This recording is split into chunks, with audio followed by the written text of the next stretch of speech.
मैं Sunil Kumar Shri Bhairavnath inter college Mau Gorakhpur से सामाजिक विज्ञान के अध्यापक हूँ। बच्चों, मैं कक्षा 9 के बच्चों को बताना चाहूँगा कि मैं पिछले वीडियो में फ्रांस की क्रांति के घटनाक्रम में वास्तलीन का पतन के बारे में वीडियो पोस्ट किया था। आज की जिस घटनाक्रम पर चर्चा होगी वो है राष्ट्रीय सभा और उसके कार्य। फ्रांस की क्रांति के घटनाक्रम में राष्ट्रीय सभा और उसके कार्य पर आज हम आपके बीच चर्चा करेंगे। फ्रांस की क्रांति के इतिहास में राष्ट्रीय सभा का गठन एक महत्वपूर्ण घटना थी। फ्रांस की क्रांति में राष्ट्रीय सभा ने देश में शांति और व्यवस्था बनाए रखने में महत्वपूर्ण भूमिका अदा की। 23 जून 1789 को स्टेट्स जनरल द्वारा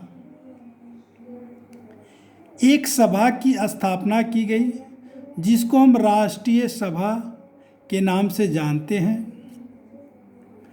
जब राष्ट्रीय सभा की स्थापना हो गई तो इसने अपने 2 वर्षों के कार्यकाल में राष्ट्रीय सभा ने महत्वपूर्ण कार्य किए। सन 23 जून 1789 को एक राष्ट्रीय सभा की स्थापना की गई। स्थापना करने वाला स्टेट्स जनरल के द्वारा किया गया था, और जब इसकी स्थापना हुई तब 2 वर्षों के कार्यकाल में राष्ट्रीय सभा ने महत्वपूर्ण कार्य किए। कौन कौन से कार्य किए? नंबर 1, राष्ट्रीय महासभा ने 4 अगस्त 1789 ईस्वी को एक प्रस्ताव पारित किया, और उस प्रस्ताव में सामंतवाद को पूर्ण रूप से समाप्त कर दिया गया। कहने का मतलब ये है कि राष्ट्रीय सभा 4 अगस्त 1789 ईस्वी को एक प्रस्ताव पारित किया। उस प्रस्ताव के द्वारा जो सामंतवाद थे उनको पूर्ण रूप से समाप्त कर दिया गया, और इसके द्वारा यानी कि राष्ट्रीय सभा के द्वारा कुलीन वर्ग जिसको विशेष अधिकार दिए गए थे उनके विशेष अधिकार को भी समाप्त कर दिया गया है। यानी कि राष्ट्रीय सभा के द्वारा कुलीन वर्ग के विशेष अधिकार को समाप्त कर दिया गया। इतना ही नहीं, जो सामंत थे, सामंत के पास से न्याय करने का अधिकार छीन लिए गए। जो सामंत थे जिनको न्याय करने का अधिकार प्रदान किया गया था, लेकिन उस प्रस्ताव के द्वारा राष्ट्रीय सभा ने इनके न्याय करने के अधिकार को छीन लिया गया। इसके अतिरिक्त चर्च का धर्मांश नामक कर समाप्त कर दिया गया। यानी कि चर्च के द्वारा एक कर लिया जाता था जिसका नाम था जिसको धर्मांश नामक कर से जाना जाता था, उसको समाप्त कर दिया गया। अगला कार्य उसने क्या किया कि फ्रांस में फैली सामाजिक तथा आर्थिक विषमता को दूर करने के लिए राष्ट्रीय सभा ने 27 अगस्त 1789 ईस्वी को मानव अधिकारों की घोषणा की, जिसके अनुसार कानून की दृष्टि में सभी व्यक्तियों को समान माना गया, यानी कि समान अधिकार इनको दिए गए। उन्हें धर्म का अनुसरण करना पड़ता था और भाषण देने की स्वतंत्रता भी प्रदान की गई।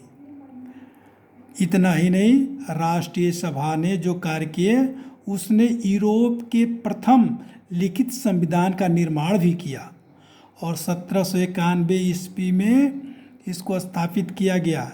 यानी कि राष्ट्रीय सभा ने यूरोप के प्रथम लिखित संविधान का निर्माण 1791 ईस्वी में किया।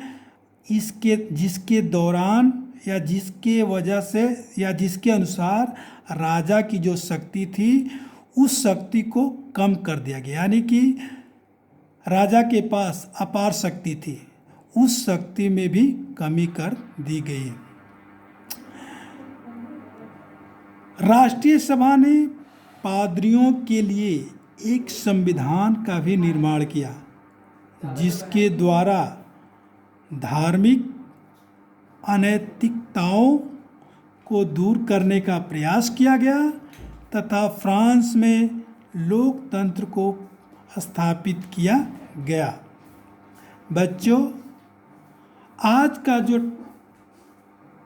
फ्रांसीसी क्रांति का घटनाक्रम राष्ट्रीय सभा और उसके कार्य थे वो समाप्त हुआ।